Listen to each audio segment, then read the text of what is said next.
And with another video. I haven't done one in a few days because the weather's been great. I've been out motorcycling, and I was too tired when I got home to do a video. But anyway, today I want to talk about dietary protein and our favorite subject, calorie burning, right? And you always hear, oh, you got to eat a lot of protein, if you want to lose fat, if you want to gain muscle, if you want to have more calorie burning ability, you have to eat a lot of protein. But why is that? I'll tell you one reason why. It involves the thermogenesis of the effect of food, okay? And thermogenesis, thermo is heat, and genesis is creation. So that is indeed what happens whenever you eat any food, okay? It is a conversion of food into energy, and the heat is the byproduct of that energy metabolism. So it also happens with exercise, even with shivering. Anything that wherein your muscles are contracting or shortening is work, and it's going to create heat. Okay, so before we go to talk about these macronutrients, if you have a high, like the higher your thermogenesis in your body as a whole, whether through food only or food and exercise, whatever, you're going to have, you're going to make less fat and you're going to burn more calories. Why is that? Well, hormones are involved in everything, right? You're going to have fewer cortisol hormones kicking around. And cortisol is a metabolic hormone that loves to make fat. It loves to put it at your waistline. And also, you're going to have lower blood sugar levels with a higher thermogenesis going on. And that means less insulin, which is another metabolic hormone that loves making fat, right? And I should say that dehydration is not going to give you the highest potential for thermogenesis, okay? You want to be hydrated.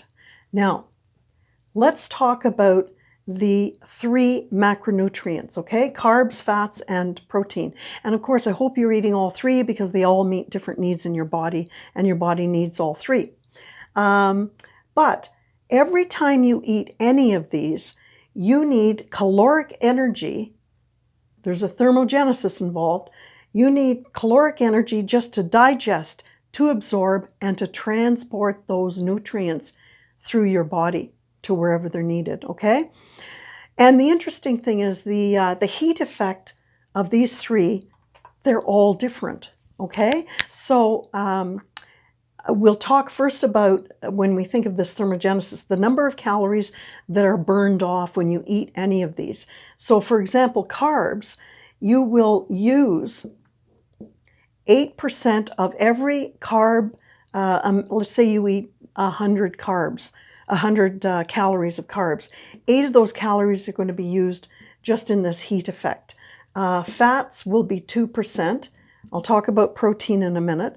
But that means what is left are usable calories. And your body will use those calories either to meet particular needs or store them. If it can't pee or poop them out or sweat them out, it's going to store them, right? So usable here, 92%, and here a whopping 98%. So you have to be, they're quite efficient, right? There's a bit of thermo going on, not really a lot. Only 2 calories out of every 100, only 8 calories out of every 100. Now, I would say for carbs, you have to be selective when you're eating them, right? You want to eat more veggies, fewer fruits.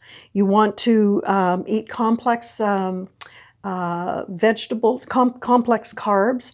You want to eat a lot of high fiber foods in here. You only get fiber in with the carbs, right? And fats, whoa, you really get most of those calories in your body, right? And fats, that's why people say, oh, don't eat fat. No, of course you need to eat fat. There are needs to be met. You need cell membranes built. You need to transport vitamins. There's all sorts of reasons your body needs fat, okay?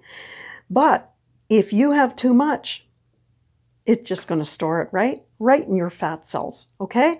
So you have to have portion control here. And remember, These are 9 calories per gram. These are only 4. Now, let's get to protein. It is the most incredulous macronutrient when it comes to thermogenesis, okay? It will use 25% of the calories that you eat, just to break it down. It is the most inefficiently broken down or absorbed macronutrient of the 3. It generates the most heat. It stays in the system the longest, keeps you full. It's just difficult to digest, and that's what you want. You want inefficiency in what you eat. You want lots of efficiency elsewhere in your body, but you want the foods to be more inefficiently digested. And then they don't give you high blood sugar because they don't enter the bloodstream so fast, all those sorts of things that happen on this side. So I would say eat protein with every meal, okay? Be selective with your carbs, have portion control with your fats, and eat protein with every meal. But the big question is, well, how much protein should you eat? I mean, if you're sedentary and you are in front of a computer all the time, you drive the car to the food store, you watch a lot of TV, whatever, 0.5 or half a gram of protein per pound of body weight. That's good enough for you. If you're an average person, you know, you do a bit of walking, whatever, you know, you kind of get around, 0.8 grams of protein per pound of body weight. That's good enough. And it might work out, you know, you should be maybe eating 90 grams of protein a day. Now, if you're a weightlifter, you know, a general athlete or whatever, like me, you would eat 1 to 2 grams of protein per pound of body weight. And me, I'm up to 120, 130 grams of protein daily, okay? And I could be eating 2,000 calories a day, and I'm not putting on fat, okay? So, an Olympian swimmer, for example, like a really heavy-duty athlete, right? They can be eating 2.5, or some of them eat 3 grams of protein per pound of body weight, and they can get away with it. Exercise increases your thermogenic effect, right? And the other thing is, just a final note, I want to talk about a lie on this book, okay? My book came out in April. But you know, it took me, and a lot of this kind of stuff is in this book, right? It took me 2 years to write this book. And when I got it accepted by a New York City publisher, I was 72. So I had my picture taken 72. But you know what? Geez, they had the book a year before it hit the shelves, right? So then I was 73, and I thought, well, and now, this weekend, I'm going to be 74. But still, buy my book, even though this picture is a lie now. I'm not a lie. I still look like this. Okay, see you in the next video. Bye for now.